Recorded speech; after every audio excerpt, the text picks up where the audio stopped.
How to install a new age flooring T-molding transition strip and multi-purpose reducer.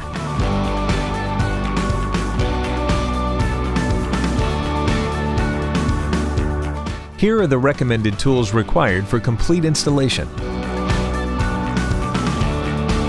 Step 1. Measure the length of transition strip required. Mark and cut transition strip and connection base to appropriate length.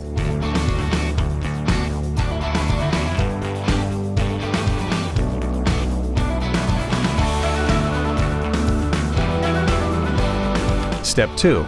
Apply adhesive along the bottom of the connection base strip.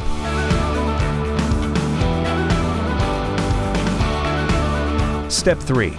Make sure the wide edge of the connection base strip is facing towards the flooring that is to be laid.